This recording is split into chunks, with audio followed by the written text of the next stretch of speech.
Listo, ya están conectados, chicos, ya regresaron.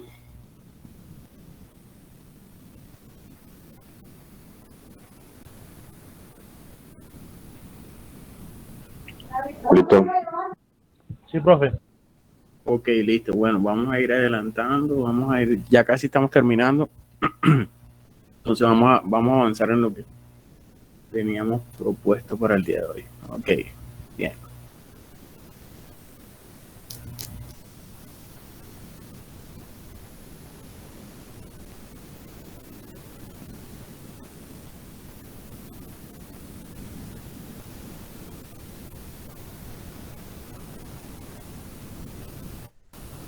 Bien, ese era el tema de las especificaciones, eh, para que siempre lo tengamos presente. Yo tengo unos ejemplos de especificaciones eh, de materiales como tal y de productos. Si quieren más adelante los vemos, si no han tenido la oportunidad.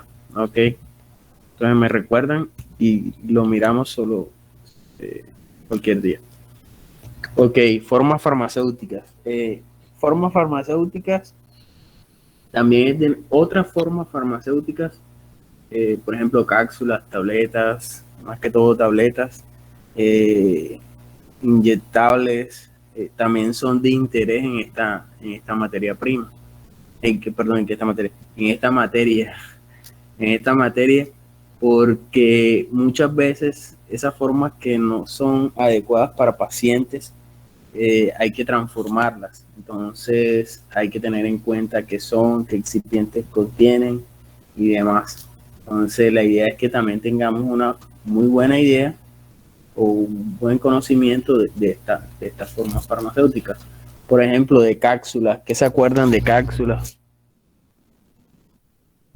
Bueno, Bueno, profe, profe, la, las cápsulas, primero que todo, pues están fabricadas a base de gelatina. Esta es la que hace es contener o envasar en su interior lo que es el principio activo, el cual va a ser la acción farmacológica. ¿Ok? ¿Quién más? Profe, son preparados sólidos que funcionan como envoltura o contenedor del fármaco y la cubierta puede ser dura o blanda. Uh-huh. Ok. Me han dicho contenedor del principio activo, contenedor del fármaco, pero realmente lo que está dentro de la cápsula, el contenido como tal es una mezcla también del fármaco más excipientes. Ok, eso para que lo tengan en cuenta también.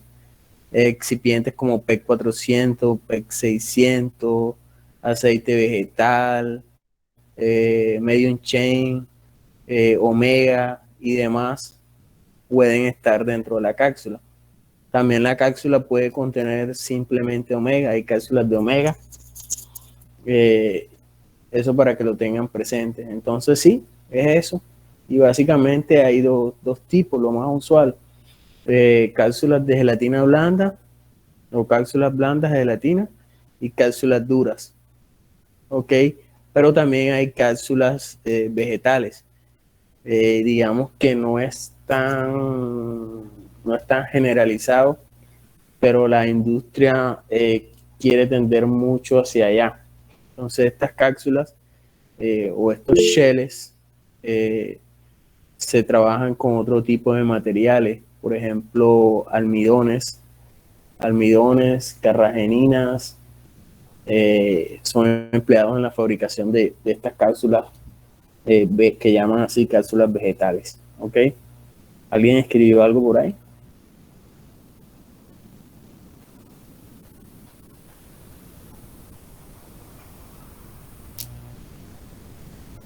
Ah, no. Ok.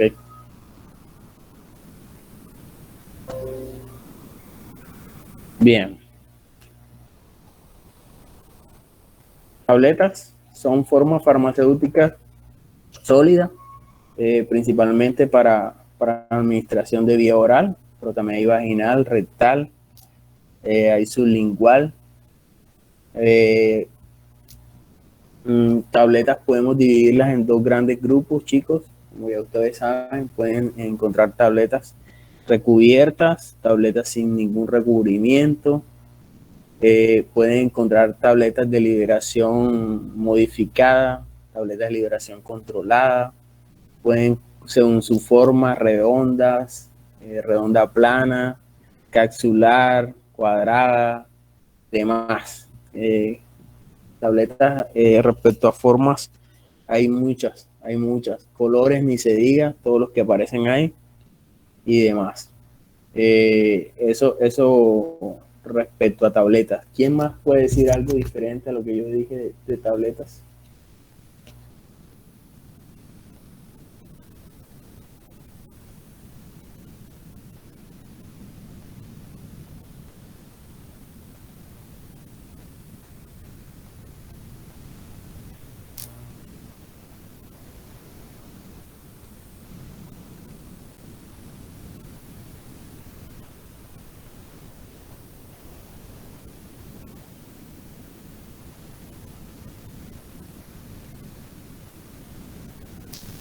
¿Qué cosita se me escapó a mí de tabletas o algo que yo no haya dicho? ¿Quién se Recuerda que acuerda de son lo de... comprimidos. Ajá, ¿qué más? ¿Qué más?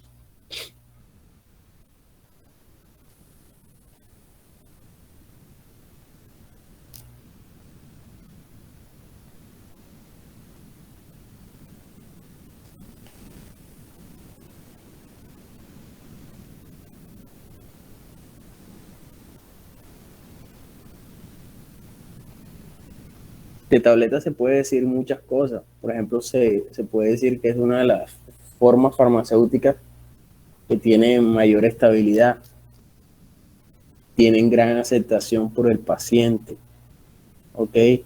Los costos de producción son un poco más bajos, por ejemplo, comparado, por ejemplo, con cápsula blanda y demás.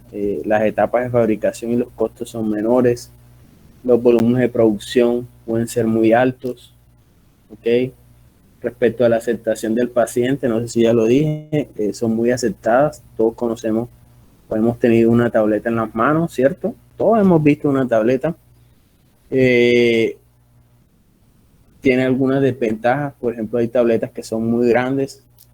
Por ejemplo, si ven esta que está acá, es una tabletica grande, entonces dificulta la ingesta para pacientes, por ejemplo, pediátricos o geriátricos. Entonces, son cositas que tienen como desventaja las tabletas. También hay polvos, que son básicamente mezclas de ellos para administración oral. Son mezclados en los equipos indicados. Algunos de los requerimientos o los más importantes que, por supuesto, su fluidez sea la adecuada, y por lo general son indicados para mezclar con agua. También todos hemos tenido alguna vez un sobre con algún polvo, ¿cierto? Eso no es. También existen granulados, como ya sabemos. Siempre granulamos para mejorar el flujo, de pronto para mejorar el tema de la uniformidad de contenido. De pronto granulamos y recubrimos para tener mayor estabilidad. También granulamos para permitir la manipulación del material. Y ya también todos alguna vez hemos tenido en nuestras manos productos granulados, por ejemplo la cola granulada. A ellos se les pueden adicionar colorantes, edulcorantes y demás. Jarabes. ¿Qué se acuerdan de jarabes?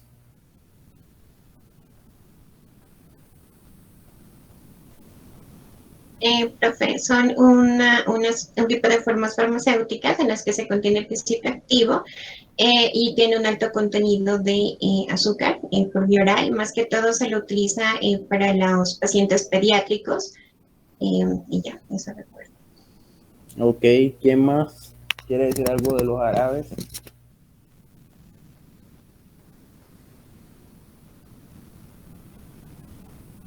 Profe, también recuerdo por ahí una parte de la clasificación biofarmacéutica, creo que era 1.1, no recuerdo muy bien. La parte de la conservación también, cuando miramos líquidos, recuerdo que no había que utilizar muchos preservativos porque el mismo azúcar que contiene el jarabe ayudaba a conservar el principio activo. No sé si sea lo correcto, algo así recuerdo. Eso Sí, era sí, con los elixires como tal, ¿no? Que se conservaban un porcentaje como de 20%, lo hacía como más factible no usar conservantes.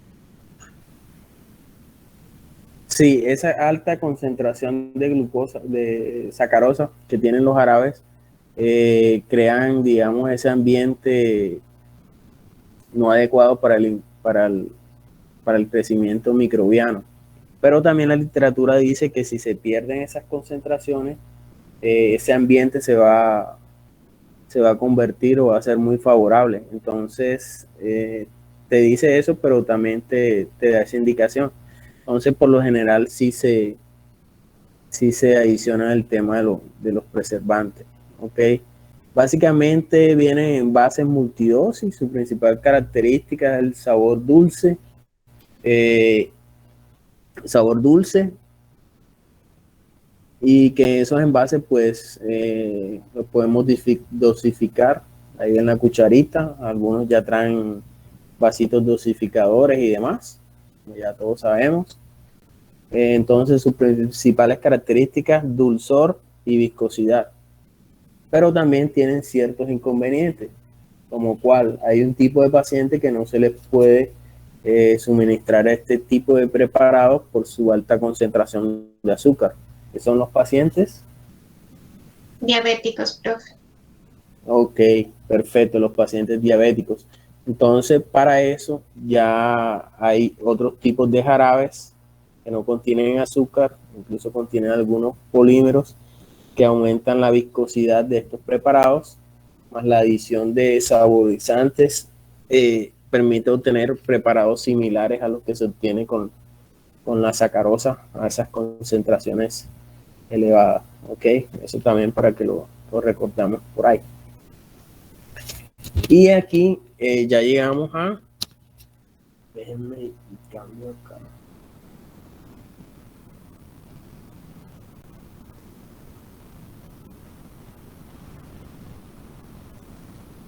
Ok, ya llegamos a las preparaciones magistrales. Recuerden que nuestra clase es de preparaciones magistrales y semisólidos. Ok, esa es nuestra clase. Entonces, ¿quién puede leerlo ahí? Esa definición. Yo, profe. Okay. Preparaciones magistrales. Es el preparado o producto farmacéutico para atender una prescripción médica de un paciente individual que requiere de algún tipo de intervención técnica de variada complejidad. El objetivo de las preparaciones magistrales es satisfacer la necesidad individual de un paciente determinado en relación con uno o más medicamentos que no se encuentren en el mercado nacional y que en criterio del médico tratante deben utilizarse en la farmacoterapia. Ok, perfecto, gracias. Entonces yo aquí voy a resaltar unas cositas. Voy a resaltar acá.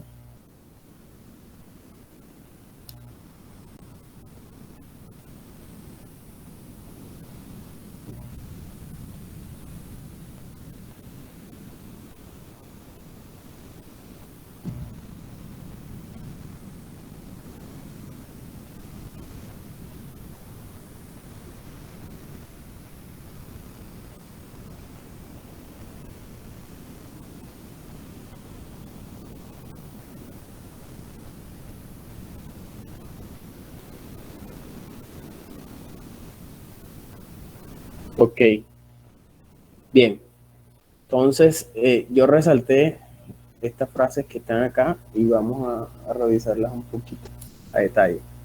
Entonces, lo primero es que es un preparado o producto farmacéutico, porque la idea es que estos se elaboren en un servicio farmacéutico o en una farmacia bajo la, digamos, preparado por el farmacéutico o su supervisión.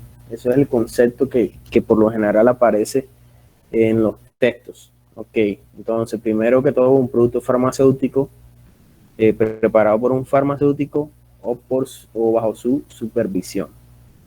Segundo, es para un paciente individual. Ok, chicos, todo lo que ustedes han visto de las tecnologías anteriores, por ejemplo, si se fabrica 1.000.000 vamos a poner 1.000.000 de cápsulas blandas de gelatina, se supone que ese lote, todas esas cápsulas son ¿qué? En teoría todas son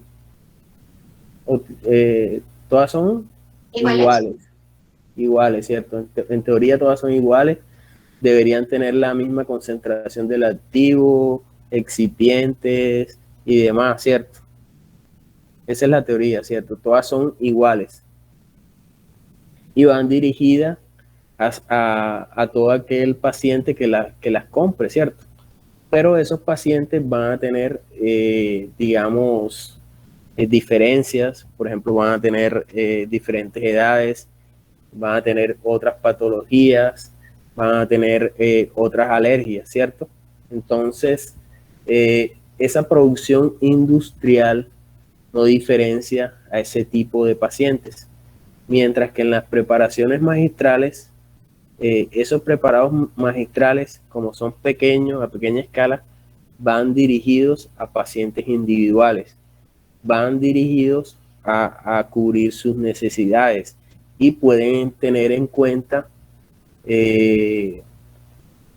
sus características. Por ejemplo, si es alérgico a los edulcorantes, si es alérgico a la lactosa o algún otro excipiente que, digamos, el paciente tenga idea o se presuma, pues el farmacéutico puede omitirlo o reemplazarlo por otro. ¿Ok? Entonces, por eso hay esa característica individual de estos preparados. Ok, más adelante vamos a ir viendo sobre esto. Ok. Y este tipo de preparados también ayudan o lo que hacen es satisfacer las necesidades de esos pacientes. A veces hay unos medicamentos que no se encuentran en el mercado, que están agotados o que no están en la concentración requerida. Se pueden hacer este tipo de preparados para tratar a ese paciente. ¿Ok? Entonces, otra cosita a resaltar. También más adelante vamos a profundizar. ¿Y quién hace esa solicitud o ese requerimiento, digamos, medicamentoso para ese paciente? El médico. Eso no quita que no podamos interactuar con el médico y ofrecerle o mostrarle alternativas de preparaciones magistrales para nuestros pacientes. Entonces, siempre tratar de tener esa interacción. Entonces, digamos, estas son cositas que subrayo, características de las preparaciones magistrales, siempre bajo la supervisión o preparado por un farmacéutico, van dirigidos a pacientes individuales que no tienen o que no logran o que no tienen una terapia en el mercado como tal, y siempre también bajo el criterio de un médico y la recomendación pues de un farmacéutico.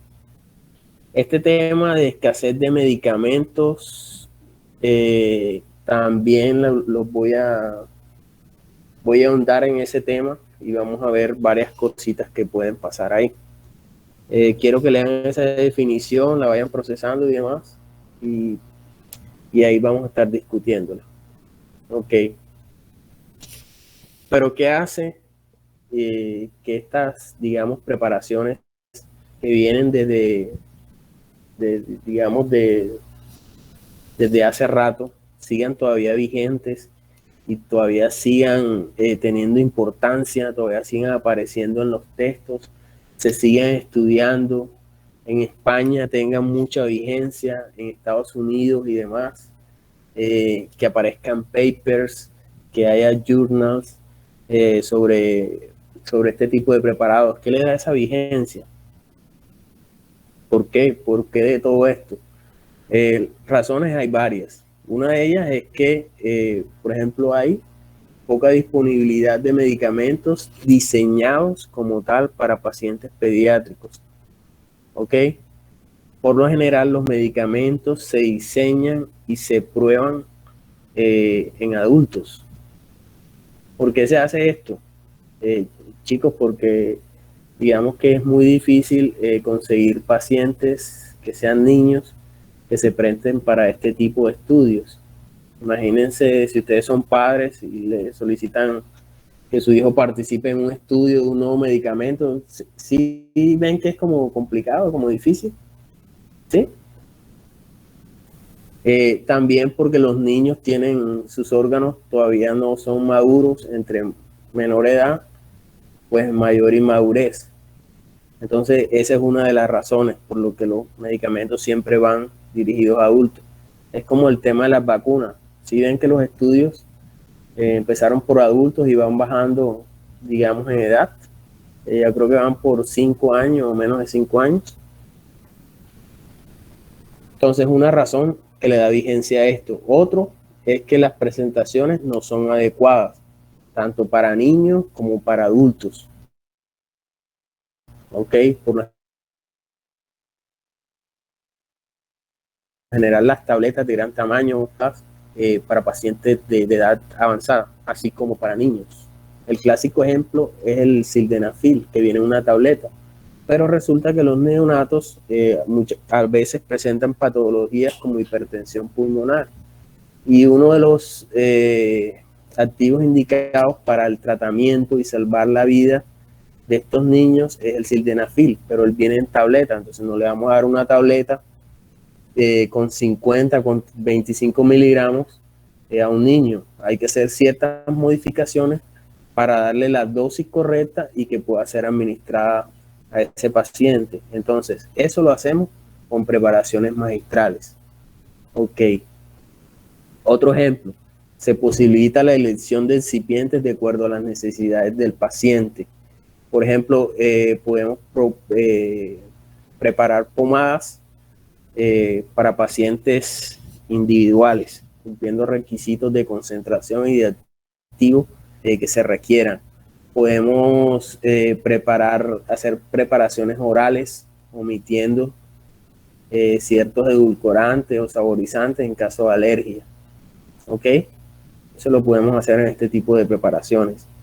Y en caso de desabastecimiento de un medicamento o cuando no es muy rentable su fabricación para un laboratorio, se puede obtener de manera magistral. En ese caso, un ejemplo, el caso de los medicamentos huérfanos, si existe la posibilidad, para atender a un paciente se podría hacer perfectamente en una preparación magistral.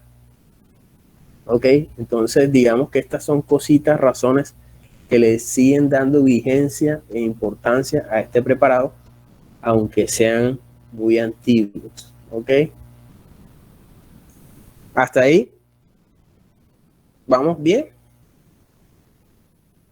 Profe, ¿cuáles son los medicamentos huérfanos que usted comenta? Ok, ¿quién se acuerda algo de eso? ¿Qué le suena?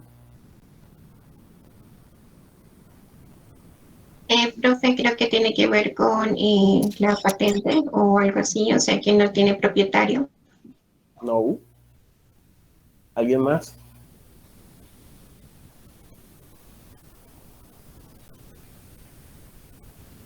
Enfermedades huérfanas.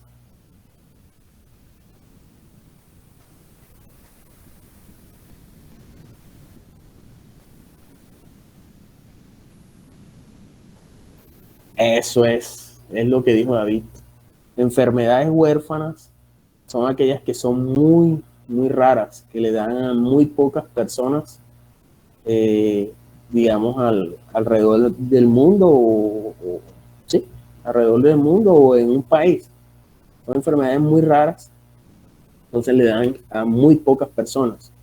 Entonces, para la industria farmacéutica no es rentable fabricar medicamentos para tratarlas, porque muy pocas personas se los comprarían. Ya, aparte que ellos deben hacer una inversión en investigación y desarrollo, en transferencia y demás para producirlo, entonces no es rentable. Esos son enfermedades huérfanas y también por ahí los medicamentos. ¿Ok? Sí, todo claro, profe. Ok, David. Bien. Bien. Yo les voy a pasar un paper en español donde están algunos conceptos de los que hemos estado hablando acá. Y aparece el concepto de preparaciones magistrales. Desde ahora quiero que se enfoquen en lo que les he estado diciendo, que son, digamos, preparaciones a escala pequeña, para atender necesidades individuales.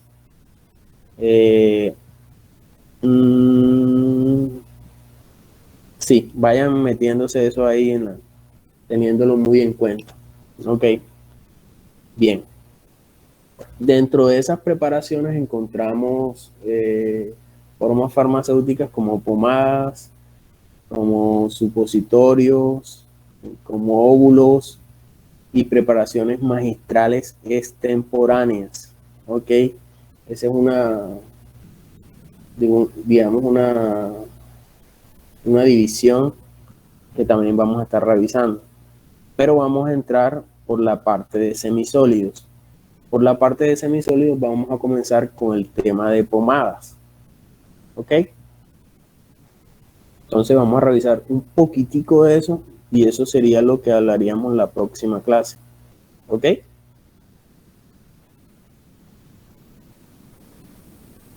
Listo, profe. Profesor, ¿realizaremos alguna pomada casera?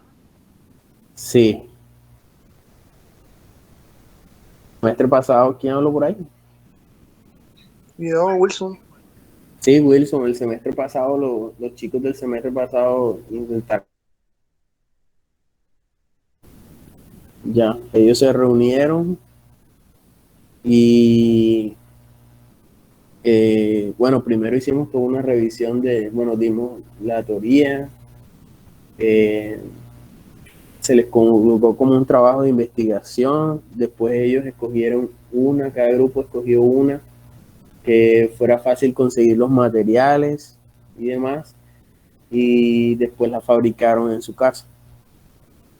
Ya, eso lo hicimos el semestre pasado. Ojalá pudiéramos ir a la universidad y así sea en lo último del semestre, poder hacer esas prácticas allá. No sé cómo va eso allá, que han escuchado, por cierto, haciendo un paréntesis.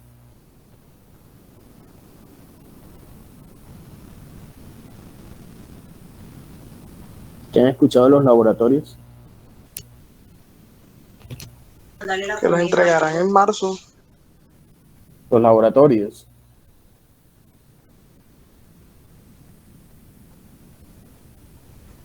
Profe, el problema como tal no son los laboratorios, sino que en el pasillo la baranda que estaban alrededor no la han puesto y por eso hace peligroso que los alumnos asistan presencial a las clases.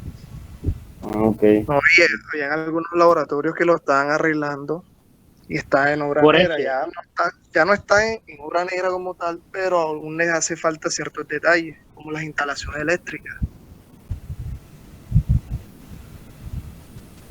Ok, bueno, ojalá puedan solucionar eso rapidito y por lo menos al final hacer algo allá sería lo ideal. ¿Ok?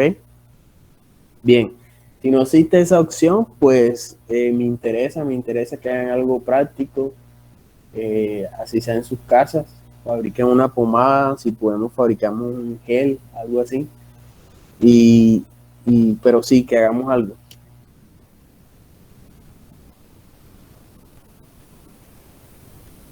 ¿Ok?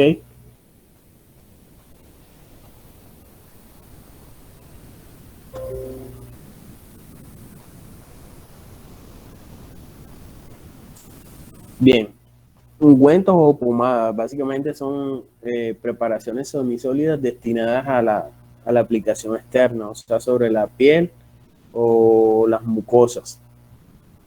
pueden contener principios activos, entre paréntesis, o sustancias medicinales, o no pueden contenerlo. Hay pomadas, digamos, humectantes y cosas como el estilo. Las chicas de esto saben más que yo. Y en las pomadas hay diferentes bases. Digamos que hay 4 bases que son las más utilizadas para este tipo de preparaciones a nivel magistral. ¿Ya? Entonces la selección de los excipientes y todo eso, el método de fabricación y demás, está relacionado con el tipo de base que escojamos, con las características del activo y de los excipientes con los que vayamos a trabajar. ¿Ok? Entonces, por eso hay la importancia de la revisión previa que hicimos. ¿Ok? Entonces, digamos, es un concepto general de pomadas. Respecto a los tipos de ungüentos o pomadas que hay, les coloqué los nombres que aparecen en la guía: hidrófobas, absorbentes, oleaquosas, hidrofílicas. Ok, esos son los 4 tipos de pomadas que aparecen en esa guía que vamos a revisar y sobre lo que vamos a estar conversando. Aparte de eso, también vamos a hablar de geles. Esas pomadas, como todos los que alguna vez hemos probado una pomada, tienen unos atributos de calidad que son buscados, que son, digamos, requeridos y aceptados por el paciente. Ya, así sea la que se prepara a escala industrial como la que se prepara a escala magistral. Entonces, algunos de ellos son textura suave, buena apariencia, que no sean grasas, que no se produzcan manchas, que no sean irritantes en la piel, que sean de fácil aplicación y a su vez que se puedan retirar fácilmente. Entonces, estas son algunas características que nosotros deseamos en este tipo de preparados. Va a depender de las bases y como tal de los excipientes que utilicemos. Ya, entonces vamos a ver qué podemos lograr con cada base. ¿Ok? Entonces, esto que les dije, esto de acá y esto de acá, es lo que vamos a profundizar la próxima clase. ¿Ok? Es lo que vamos a revisar la próxima clase.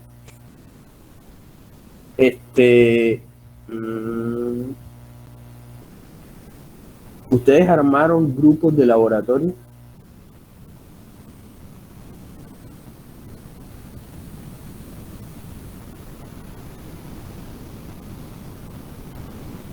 Sí, profe. De hecho, creo que están en el grupo de WhatsApp. Están en el grupo de WhatsApp. Ah, pero yo no los tengo. Profe, pero yo no tengo grupo, yo no puedo asistir a la clase anterior y no tengo asignado ningún grupo. Katy. Ok, Katy, bueno, en el grupo de nosotros apenas habíamos 2, nos faltaban 2 compañeros, no sé si ok. quieres. Bueno, listo. Quedamos en que los grupos eran de 4, ¿cierto, David? Sí, señor, de 4 estudiantes. Ok.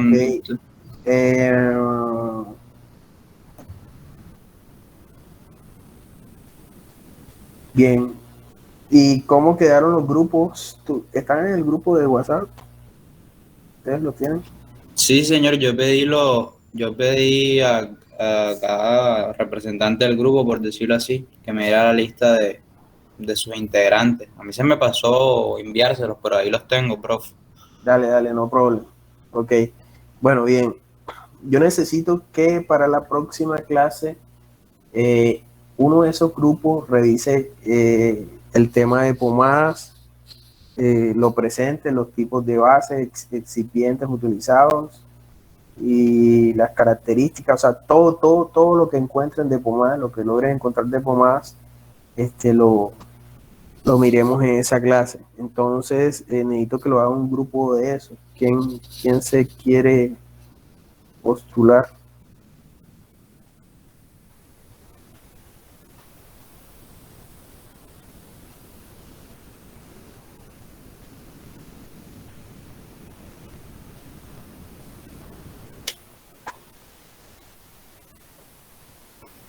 Si quiere mi grupo, profe. Ok, perfecto, Juliet. Entonces ustedes revisarían todo el tema de pomadas. Digamos, las que yo mencioné ahí, las bases utilizadas, sus características y demás. O sea, todo lo que encuentren sobre ese tema. Eso lo haríamos la próxima clase. Oye, ya en la próxima clase nos estaríamos metiendo como tal ya más a detalle en nuestra materia. ¿Ok? Entonces, sería tu grupo, Juliet. ¿Qué más por ahí pendiente? Creo que más nada. Bueno, entonces los demás también le queda de tarea leer sobre pomadas, todo lo que encuentren sobre pomadas. Yo les envío la guía. En la guía también aparecen unas cositas. Esa guía de laboratorio la van leyendo, vayan revisándola, porque de ahí es donde, bueno, podemos hacerlo de ahí o no necesariamente de ahí. De ahí es donde podemos ir escogiendo las fórmulas que haríamos en casa o en el laboratorio. Entonces vayan leyéndola y vayan revisándola. Yo se las envío. Y les voy a enviar el artículo que está en español para que lo lean también de rapidez. Aparecen algunas cosas que hemos visto hoy, pero quiero que lo tengan, ¿ok? Entonces yo los envío. Entonces esas serían las cosas que quedarían para la próxima clase. ¿Estamos? ¿Hasta aquí alguna pregunta?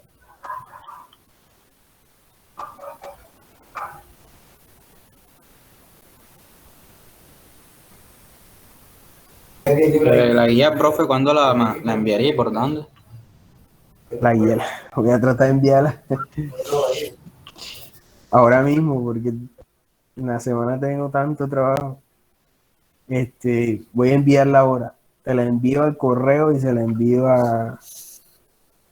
por Classroom también, ¿ok? Listo, profe. Listo, entonces quedamos así, chicos. Nos vemos, cuídense mucho. Fue un placer hablar con ustedes. Profe, ¿Sí? profe, yo llegué tarde a la clase, a ver si me